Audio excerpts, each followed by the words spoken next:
Les enjeux de la cybersécurité aujourd'hui, c'est pas seulement de défendre une banque ou des entreprises privées, ça concerne aussi le domaine public, type hôpitaux, centrales électriques, stations d'épuration, toutes ces infrastructures critiques. Il en va aussi de la vie de monsieur tout le monde, que ce soit d'un impact direct ou indirect.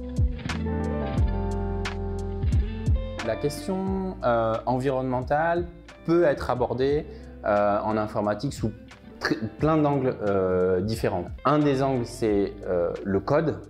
Par exemple, où on peut coder de manière beaucoup moins énergivore. On peut faire un site internet de manière beaucoup moins énergivore. Ça, c'est des choses qu'on peut faire, qu'on sait faire, qu'on doit pouvoir faire.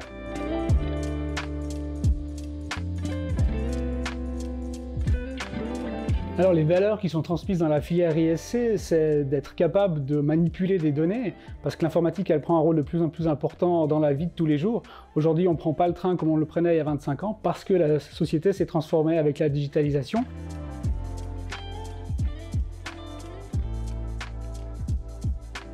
Alors ce qui me passionne dans cette formation, c'est l'intelligence artificielle. C'est quelque chose qui va permettre à l'humain et aux entreprises surtout de pouvoir optimiser leur travail et donc d'avoir plus de bénéfices.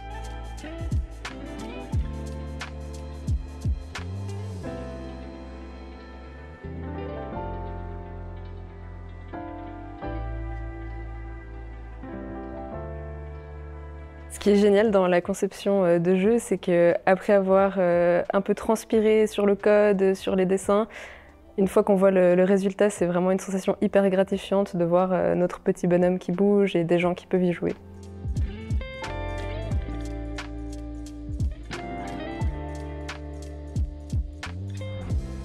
Il n'y a pas quelque chose pour femmes, quelque chose pour hommes, mais il y a seulement une chose que tu aimes et que tu veux apprendre parce que tu aimes la faire et tu veux t'appliquer à un endroit plutôt qu'à un autre.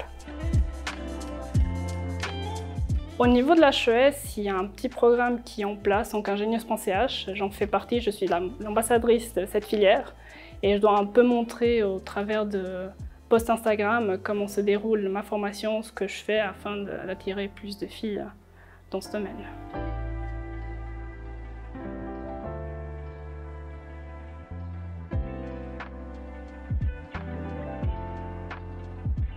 Quand on sort de la filière, on a une très grande probabilité de trouver un emploi extrêmement rapidement. Les taux de chômage dans la profession sont extrêmement bas, les gens sont recherchés vraiment partout parce qu'on n'en a pas assez. À l'issue de mes études, j'ai pu avoir 4 emplois différents en une vingtaine d'années, une petite vingtaine d'années, dans le monde du logiciel, dans le monde de l'ERP, en tant que responsable informatique et puis maintenant avec des fonctions d'encadrement. Donc ce parcours démontre qu'en faisant des études d'ingénieur, on n'est pas cantonné dans un métier qu'on va exercer toute sa vie, mais qu'au fil du temps, en fonction des opportunités, on peut se diriger à gauche, à droite, en fonction de nos envies et des opportunités qui s'offrent à nous.